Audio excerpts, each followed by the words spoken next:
जी, अस्सलाम वालेकुम class ninth class. आज हमने अपनी exercise 1.2 question number 1 complete discuss किया जाएगा यहाँ पे इस लेक्चर में। अब हम बढ़ते हैं अपने क्वेश्चन नंबर 1 की तरफ। इसमें क्या बात की जा रही है कि rationalise the denominator of following, यानी आपके पास डिफरेंट पार्ट्स दिए जाएंगे और आपने इसको सोल्व करना होगा, रैशनलाइज करना होगा डिनोमिनेटर के मेथड से। ये किस तरह से सोल्व करेंगे? सिंपल, अगर एक नंबर दूसरे नंबर के साथ अगर डिवाइड हो रहा होगा तो आपने सिंपल उसके डिनोमिनेटर के साथ रैशनलाइज मेथड को यूज़ करना है। किस तरह से करेंगे, आइए चलते हैं, इसको सोल्व करते हैं। यहाँ पर सॉल्यूशन लिखा हुआ है, सॉल्यूशन के बाद सिंपल एक दफ़ा ऊपर वाली ही स्टेटमेंट को, वैल्यू को मैं नीचे उतार लूँगा। जी स्टूडेंट्स, आपके सामने मैंने वैल्यूज़ पुट कर दी है, एक ही दफ़ा सॉल्यूशन में हमने उतार लिया। अब मुझे एक नंबर अगर दूसरे नंबर के साथ डिवाइड हो रहा है तो सिंपल आपने इस डिनोमिनेटर को आपने इस वैल्यू के साथ मल्टीप्लाई भी करवा देना है और उसी वैल्यू के साथ आपने डिवाइड भी कर देना है। अब आप कहेंगे सर जी आपने यहाँ पर प्लस का साइन था, यहाँ पर नेगेटिव का साइन है, इसका क्या लॉजिक है? तो सिंपल आपको रैशनलाइज मेथड ही बता रहा हूँ कि जब एक नंबर दूसरे नंबर के साथ डिवाइड हो रहा होगा, जब आपने उसका रैशनलाइज मेथड को यूज़ करना है, यानी एक दफ़ा मल्टीप्लाई भी करेंगे उसके साथ और डिवाइड भी करेंगे, तो आपने उसके साइन को चेंज कर देना है। सिंपल ये लॉजिक आपने इस्तेमाल है। अब इसके बाद इक्वल का साइन, अब इसके बाद क्या करेंगे, सिंपल हम आपस में ये मल्टीप्लाई कर देंगे, क्रॉस आमने सामने, ये इसको वैल्यू को इसके साथ मल्टीप्लाई कर देंगे, इस स्टेटमेंट को इस स्टेटमेंट के साथ मल्टीप्लाई कर देंगे। कैसे? ये 13 है, 13 मल्टीप्लाई 4 माइनस √3 था, वैसे का वैसे ही आ गया। आगे 4 प्लस √3 है और 4 माइनस √3 है। आप अगर इसको मल्टीप्लाई भी करें, सिंपल आप फॉर्मूले लगा सकते हैं कि ए स्क्वेयर माइनस बी स्क्वेयर किसके इक्वल होता है? एक दफ़ा वो प्लस में आएगा और एक दफ़ा वो माइनस में आएगा। सिंपल यहाँ पर ये दोनों फार्मूला जो यहाँ पर लिखे हुए हैं इक्वल में, क्या ये इसके इक्वल आता है ना? एक दफ़ा प्लस में है, एक दफ़ा माइनस में वैल्यू है। जब भी एक दफ़ा आपके पास प्लस में और माइनस में वैल्यू बन जाए तो सिंपल उसकी क्लोज्ड फॉर्म जो क्या होगी, ए स्क्वायर माइनस बी स्क्वायर होगी। सिंपल। अब यहाँ पर हमारे पास ए क्या है? 4 है ना, तो मैं यहाँ पर 4 लिख दूंगा। ए स्क्वायर 4 बन गया, प्लस सॉरी यहाँ पर माइनस हम लगाएंगे, माइनस यहाँ पर आगे √3 है, √3 का होल का स्क्वायर आ जाएगा। सिंपल। अब हम क्या करेंगे, आगे हम बढ़ते हैं, इसको सॉल्व करते हैं। यहाँ पर हमारे पास 13 और 4 माइनस √3 वैसे का वैसे ही रहेगा और डिनोमिनेटर में हमारे पास क्या आएगा? 4 स्क्वायर क्या होता है? 16, और ये जो स्क्वायर था आपको पता है स्क्वायर स्क्वायर से कैंसिल हो जाएगा, तो हमारे पास क्या बचेगा? 13। अब हम आगे करते हैं सॉल्व। यहाँ पर हमारे पास 13, ऊपर नोमिनेटर में हमारे पास 13, 4 माइनस √3 था और डिवाइड में हमारे पास 16 माइनस 3 करें तो हमारे पास 13 आता है। सिंपल। अब आप यहाँ पे देख रहे हो डिनोमिनेटर में सेम वैल्यूज़ हैं तो ये आपस में कैंसिल आउट हो जाएंगे, 13 1 ज़ा 13। अब आप 1 को मल्टीप्लाई कर दो पूरी स्टेटमेंट के साथ तो आपका क्या आंसर आएगा? वही आंसर आएगा ना, 4 minus √3 is a answer. Okay, आपके सामने एक दफ़ा रिवाइज कर देता हूँ। मैंने क्या किया, जब भी इस तरह की फ्रैक्शन नंबर आपके सामने अगर शो हो, यानी एक नंबर दूसरे नंबर के साथ अगर डिवाइड हो रहा हो, तो सिंपल आपने उसके डिनोमिनेटर को मल्टीप्लाई कर देना है और उसी के नीचे आपने डिवाइड भी कर देना है, ठीक है, और साइन चेंज करके। अब आपने सिंपल आमने सामने मल्टीप्लाई कर देना है, आमने सामने, और नीचे आप ये देख रहे हो कि अगर एक दफ़ा पॉजिटिव में और एक दफ़ा नेगेटिव में आपके पास स्टेटमेंट बन जाए तो सिंपल आपने ये फॉर्मूला अप्लाई कर देना है कि ये ए स्क्वायर माइनस बी स्क्वायर के इक्वल होता है। सिंपल मैंने इसके इक्वल लिख दिया। आगे हमने इसको सॉल्यूशन कर लिया और सेम थी वैल्यू, सेम को कैंसिल कर देंगे और बाकी जो रिमेनिंग वैल्यू बच देंगी उनको आपस में मल्टीप्लाई करके आंसर निकाल लेंगे। अब हम बढ़ते हैं अपने पार्ट नंबर सेकंड की जानिब। पार्ट नंबर सेकंड में भी हमारे पास फ्रैक्शन नंबर दिए गए हैं, यानी एक नंबर एक वैल्यू दूसरी वैल्यू के नीचे डिवाइड हो रही है। सिंपल हम क्या करते हैं, एक दफ़ा दोबारा लिख लेते हैं कि √2 प्लस √5 डिवाइडेड बाय √3। आपको मैंने बताया था कि आपने रैशनलाइज मेथड को यूज़ करना है। कैसे यूज़ करेंगे? डिनोमिनेटर को आपने मल्टीप्लाई भी कर देना है और उसके साथ आपने डिवाइड भी कर देना है। अब यहाँ पे कहेंगे सर जी यहाँ पे तो पॉजिटिव साइन था, आपने माइनस क्यों नहीं लिखा? यहाँ पर नहीं बनता क्योंकि ये √, वाली वैल्यू है। अब इसके बाद आगे करते हैं सॉल्व। अब हम आपने आमने सामने इनको आपस में मल्टीप्लाई कर देना है, यानी √3 मल्टीप्लाई √2 प्लस √5 और डिनोमिनेटर में आपके पास √3 का होल का स्क्वायर बन जाएगा। 2 दफ़ा थे ना आपस में, ये दोनों मल्टीप्लाई होंगे तो स्क्वायर बन जाएंगी। अब इसके बाद क्या करेंगे, सिंपल, अब आपने √3 को मल्टीप्लाई कर देंगे 2 के साथ भी और प्लस का साइन, आगे √3 को आपने मल्टीप्लाई कर देना है 5 के साथ भी, और डिनोमिनेटर में आपके पास 3 बच जाएगा। 3 कैसे बच जाएगा सर, यहाँ पर स्क्वायर था, यहाँ पे अंडर था, ये आपस में कैंसिल आउट और हमारे पास 3 बच जाएगा। अब हम आगे सोल्व करते हैं इसे, इक्वल का साइन और आगे 3 2 6 होता है, पॉजिटिव 3 5 15 और डिनोमिनेटर में 3 is answer. Simple easy question है ना, और ये आपके पास आंसर आ जाएगा पार्ट नंबर 2 का। आई होप यहाँ पे आपको समझ लग चुकी है। अब हम बढ़ते हैं अपने पार्ट नंबर 3 की जानिब। जी स्टूडेंट्स, आपके सामने पार्ट नंबर 3 लिखा हुआ नज़र आ रहा है।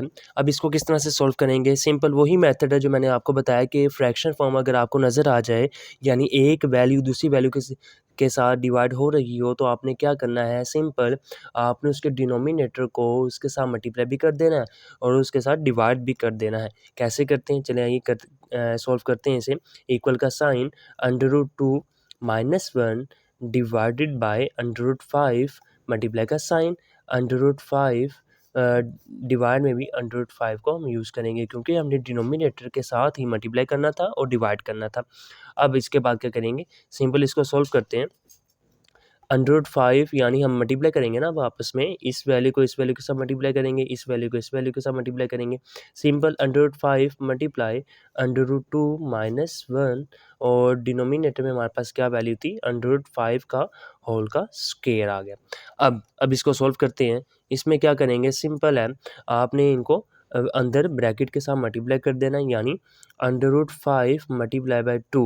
आप बस एक बात मेरी याद रखिएगा कि हमेशा जब भी मैं आपके सामने सॉल्व करूँगा, हमेशा अंडर रूट वाली को ही अंडर रूट के साथ मल्टीप्लाई करूँगा या प्लस माइनस करूँगा, और दूसरी वैल्यू के साथ सिंपल वही आ जाएगी वैल्यू, यानी हमेशा अंडर रूट वाली वैल्यूज़ को ही हम प्लस माइनस या मल्टीप्लाई करेंगे। अब मैंने इस √5 को इस वैल्यू के साथ भी मल्टीप्लाई करना है और अंदर -1 भी है, तो मैंने इसके साथ भी मल्टीप्लाई करना है। अब √5 मल्टीप्लाई बाय 2 और माइनस √5 यानी √5 1 जार √5। आगे नीचे आ जाएंगे, डिनोमिनेटर में ये स्क्वायर था, अंडर के साथ कैंसिल और पीछे क्या बच जाएगा 5। आगे बढ़ते हैं, 5 2 ज़ा 10 √10 माइनस √5 और डिनोमिनेटर में हमारे पास 5 आ जाएगा। This is the answer. Okay, I hope आपको क्वेश्चन नंबर 1 का पार्ट नंबर 3 भी समझ लग चुकी है। ये आंसर आ गया हमारा। अब हम बढ़ते हैं अपने पार्ट नंबर 4 की जानिब। पार्ट नंबर 4 में क्या है, पार्ट नंबर 4 में आपके पास ये थोड़ी डिफरेंट वैल्यूज़ दी गई है कि आपने क्या करना है, सिंपल सॉल्व करते हैं इसको भी। एक दफ़ा लिख देता हूँ, 6 - 4 √2 और 6 + 4 √2। अब इसको हमने सबसे पहले सिंप्लीफाई कर लेते हैं। ये स्टेटमेंट थोड़ी अजीब सी लग रही है, इसको सिंप्लीफाई कर लेते हैं कि क्या है। आप ये देख रहे हो 2 के टेबल में 6 भी आता है और 2 के टेबल में 4 भी आता है। अब यहाँ से हम 2 को कॉमन ले सकते हैं ना, तो यहाँ पर मैं अब 2 को कॉमन लेने लगा हूँ। 2 को कॉमन लिया और यहाँ पर क्या बच गया 3 माइनस, और यहाँ पर क्या बच गया 2, और आगे हमारे पास स्टेटमेंट के अंदर √2 भी बच गया। ठीक है, और डिनोमिनेटर में हमारे पास क्या है, सेम ऐसे इसी तरह से हम लिखेंगे 2 और ब्रैकेट में हम लिख देंगे 3 + 2 और √2, ये हमारे पास कॉमन बच गया। ओके, अब इसके बाद अब हम इसको सिंपल रैशनलाइज कर देते हैं। ये 2 से कैंसिल हो जाएगा। अब हम इसको रैशनलाइज मेथड को यूज़ कर लेते हैं। यहाँ पर हमारे पास 3 - 2 √2 और डिनोमिनेटर में हमारे पास 3 + 2 √2। अब मल्टीप्लाई कर देंगे वो इसी वैल्यू के साथ, यानी 3 - 2 √2 और आगे 3 - 2 √2 के साथ। मैंने क्या किया, सिंपल 2 के टेबल पे 6 भी आता था, 2 के टेबल में 4 भी आता था। सिंपल मैंने इन दोनों में से 2 को कॉमन लिया, बाकी पीछे यहाँ पर क्या बच गया 3 - 2 और √2 बच गए यहाँ पर, और नीचे में भी सेम एज इट इज़ इसी तरह से हम एलसीएम इसका कॉमन फैक्टर ले लेंगे। अब इसके बाद हमने नीचे क्या किया, सिंपल इसके रैशनलाइज मेथड का लिया कि जो डिनोमिनेटर में हमारे पास वैल्यू मौजूद थी उसको हमने आमने सामने मल्टीप्लाई करवा दिया। अब हम आगे बढ़ते हैं, यहाँ पर क्या करेंगे, सिंपल आमने सामने मल्टीप्लाई करने लगे। अब यहाँ पर 3 - 2 √2 आगे मल्टीप्लाई, ब्रैकेट लगा लें, मल्टीप्लाई लगा लें, सेम कुछ भी कर सकते हैं आप, और 3 - 2 √2, ये 2 दफ़ा आ गया। आगे नीचे क्या आता है, एक दफ़ा प्लस में एक दफ़ा माइनस में, तो सिंपल मैंने पार्ट नंबर 1 से ही आपको फॉर्मूला लिखवाया था, तो आप वो फॉर्मूला ही फिल कर देंगे, यानी a² माइनस बी स्क्वेयर, ये हमारे पास फॉर्मूला बन गया। अब इसको सिंप्लीफाई करते हैं, यानी आप ये देख रहे हो कि एक एक माइनस में वैल्यू और दूसरी भी माइनस में वैल्यू, यानी ये स्क्वेयर बन सकती है वैल्यू कंप्लीट। 3 - 2 √2 का होल का स्क्वेयर बन सकता है हमारे पास। और डिनोमिनेटर में क्या था, 3 का स्क्वेयर क्या होगा 9, और आगे ये 2 था, ये आपस में कैंसिल, और दोनों तरफ था ना 2, फिर जब ब्रैकेट ओपन होगी जी, ये तो पावर लगी हुई है, ये दोनों तरफ आएगी, यानी 2 की पावर 2 हो तो 4, और 4 2 ज़ार 8। ओके, अब इसको सिंप्लीफाई करते हैं आगे। यहाँ पर अब हम क्या करेंगे, सिंपल a माइनस बी का होल का स्क्वेयर है, तो आप यहाँ पर फॉर्मूला अप्लाई कर सकते हैं। फॉर्मूला कौन सा लगेगा, यानी a² प्लस b² -2a और ये b। मैंने कहाँ पर फॉर्मूला लगाया, यहाँ पर a माइनस बी का होल का स्क्वेयर बन रहा था ना, तो सिंपल मैंने उसकी जगह फॉर्मूला अप्लाई कर दिया, a² प्लस b² -2ab, और डिनोमिनेटर में हमारे पास 9 - 8 कितना होता है, इज़ 1। ओके, अब हम इसको सॉल्व कर लेते हैं। 3 का स्क्वेयर क्या होगा 9, प्लस इसको दोबारा सिंप्लीफाई करेंगे तो 8 आता है, 8 लिख दिया। कैसे आएगा, 2 स्क्वेयर है, दोनों तरफ जब ब्रैकेट ओपन होगी तो जो पावर 2 लगी हुई है बाहर, तो वो दोनों तरफ आपस में आ जाएगी। तो जब आप लेंगे 2 का स्क्वायर तो 4 होता है, और ये आपस में कैंसिल होगी तो 2 आ जाएगा, यानी 4 2 ज़ार 8। आगे माइनस करेंगे, 2 3 ज़ार 6 और 6 2 आगे, यहाँ पर 2 3 ज़ार 6 लिख देते हैं, 6 और आगे ब्रैकेट के अंदर 2 √2 लिख देते हैं, ताकि आपको समझ लग जाए। अब हम इसके बाद डिवाइड में 1 था, 1 लगाए तो कोई बात नहीं, यहाँ पर 1 ही आंसर आएगा, मतलब कि डिवाइड अगर 1 के साथ अगर कोई वैल्यू करोगे तो कोई क्या आंसर आएगा, जो हमारे पास अगर बड़ी वैल्यू होगी तो वही आएगा।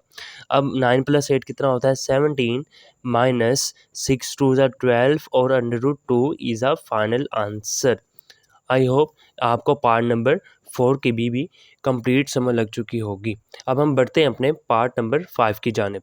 जी, हम बढ़ते हैं अपने पार्ट नंबर 5 की जानिब। पार्ट नंबर 5 में हमारे पास क्या स्टेटमेंट गिवन है, या वहाँ पर भी हमारे पास एक वैल्यू दी गई है, और एक वैल्यू दूसरी वैल्यू के साथ डिवाइड हो रही है, यानी डिनोमिनेटर शो कर रहा है, तो आपने सिंपल उसी तरह से क्या करना है, रैशनलाइज मेथड को यूज़ करना है। अब आपके सामने सॉल्व करते हैं कि √3 - √2 डिवाइड में √3 प्लस √2 है, यानी मल्टीप्लाई करेंगे डिनोमिनेटर के साइन चेंज करके, √3 -√2 और डिवाइड में √3 -√2। अब आपस में इन दोनों को आमने सामने मल्टीप्लाई करवा देते हैं, करके देखते हैं।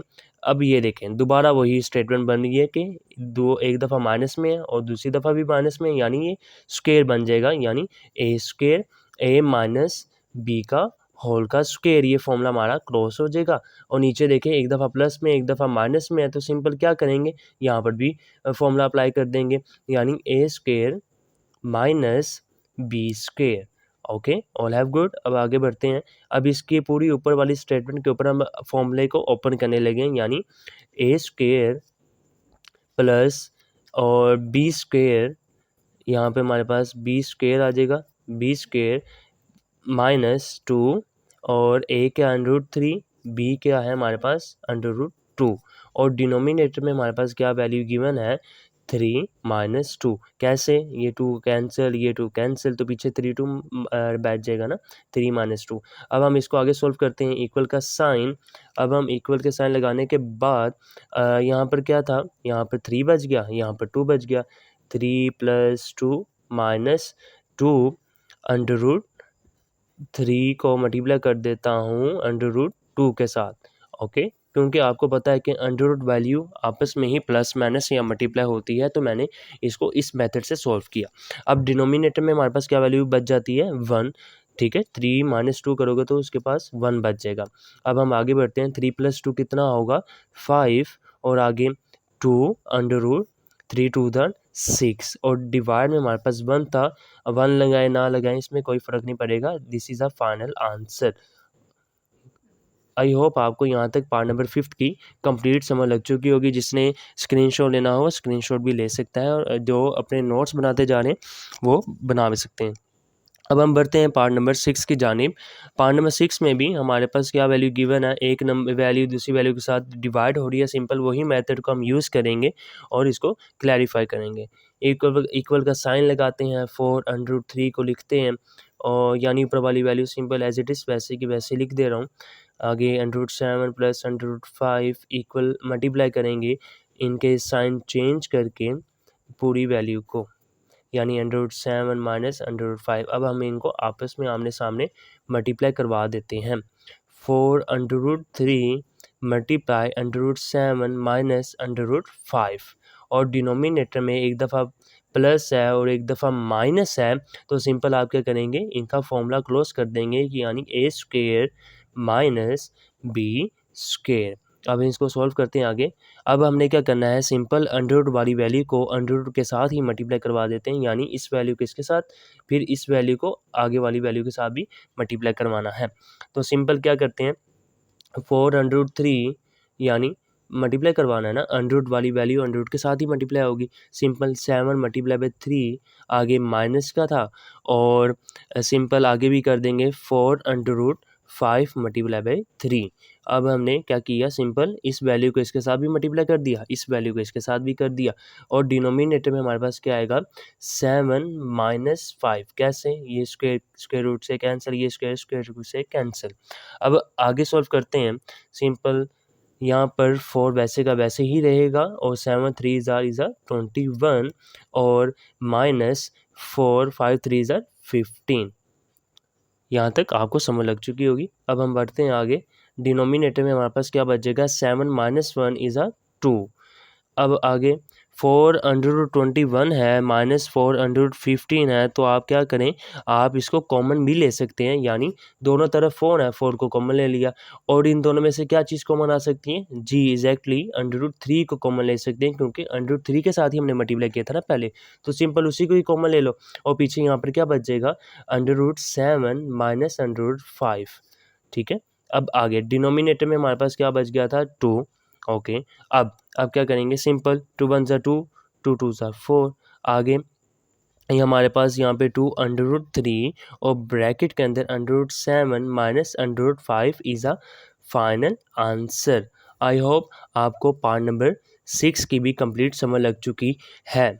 जी स्टूडेंट्स, ये थे हमारे पास एक्सरसाइज 1.2 का क्वेश्चन नंबर 1 के कंप्लीट पार्ट्स। एक दफ़ा दोबारा रिवाइज करवा दूँ, यानी हमने क्या किया था, एक नंबर अगर दूसरे नंबर के साथ डिवाइड हो रहा हो तो आपने उसके डिनोमिनेटर वाली जो फॉर्म है उसके साइन चेंज करके आपने मल्टीप्लाई भी करवा देना और उसके साथ डिवाइड भी करवा देना था, और आगे इसको फॉर्मूला अप्लाई करने के बाद सिंप्लीफाई कर देना था।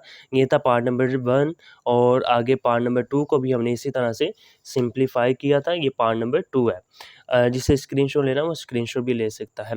अब हम आगे पार्ट नंबर 2 भी हो गया, और इसके बाद पार्ट नंबर 3 था। पार्ट नंबर 3 में भी इसी तरह एज इट इज़ सारी बातें हमने इसको सॉल्व की थी, इसके फॉर्मूला अप्लाई किया था, और पार्ट नंबर हमारा 4 के अंदर भी same as it is formula apply किया था, लेकिन एक इजाफी फॉर्मूला था a माइनस बी होल का स्क्वायर। ओके। अब इसके बाद पार्ट नंबर हमारा 5th था। पार्ट नंबर 5th में भी हमारा यही फॉर्मूला यूज़ हो रहा था, और पार्ट नंबर हमारा 6 लास्ट पार्ट है इस एक्सरसाइज 1.2 का क्वेश्चन नंबर 1 का लास्ट पार्ट है ये। I hope this lecture is very interesting and discussing, so अगली वीडियो का इंतज़ार कीजिएगा। तब तक के लिए अल्लाह हाफिज़।